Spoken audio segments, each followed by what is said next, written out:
In our military analyst Sean Bell. And Sean, I want to pick up on a few of the developments, and it's just worth noting before I do so that this is being reported by Reuters citing Axios. Sky News unable to independently verify this at the moment for ourselves, but we are working to do so. This has come in the last minute or so, so this may well develop in a completely different manner to how it's being presented by Axios right now. But this one pager that's being talked about, I'm just reading via Reuters and Axios, that allegedly, if there is a deal as it's currently being shaped, according to the Axios reporting, it would involve Iran committing to a moratorium on nuclear enrichment and the US agreeing to lift sanctions, release billions in frozen Iranian funds.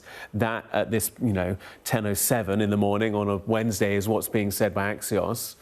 What do you make of that at this point?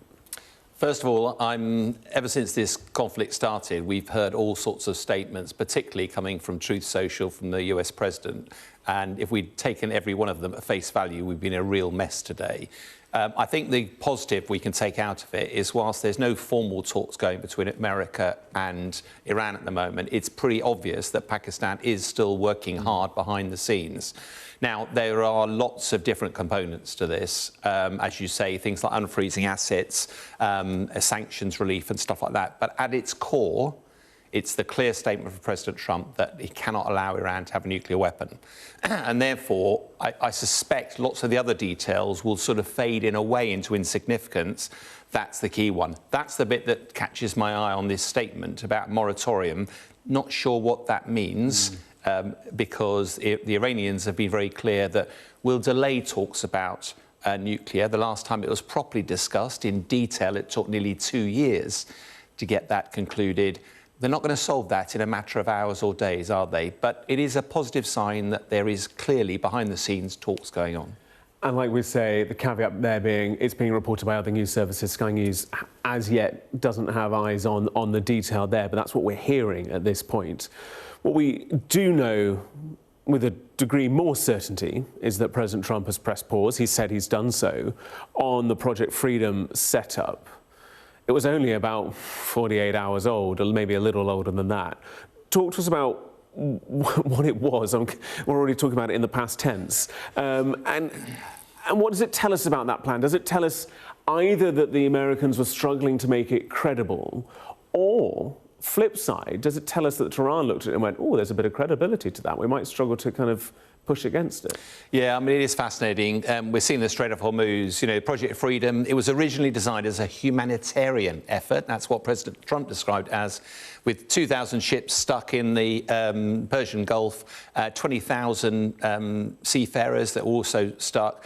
But everybody knew that the easiest way to solve that was just a helicopter supply ship. This was all about control. And it was about the same time that the map we're seeing now with those 2 yellow lines is what Iran has claimed that the area that they control. And that's what it's all been about. But America was putting a lot of assets, 15,000 soldiers. We're going to have up to 100 aircraft carriers, destroyers, creating this sort of assistance effort to break the deadlock, in effect. And the US very firmly said, we've got to have our flagged ships through as well. Although Iran claimed that wasn't true at all. Even Pete Hegseth, the sort of Secretary of War, claimed that there will be a red, white and blue dome, a protection dome over the whole thing. But as you say, it was less than 3 days ago this was all announced, and all of a sudden, it is paused. And I suspect Iran did not see it as a credible threat. We were reporting fairly heavily yesterday that you only have to hit one ship and the whole thing will stop. It's also just worth noting, when you look at those yellow lines incorporate what would be legal nautical maritime territory for both the UAE and Oman. It kind of completely ignores their claims to the areas offshore of their coastlines, doesn't it? And this isn't just a US-Iranian issue. This is a Gulf issue that takes in other countries that have very legitimate legal maritime kind of jurisdiction in that area. What then led Trump to saying that the plan will pause?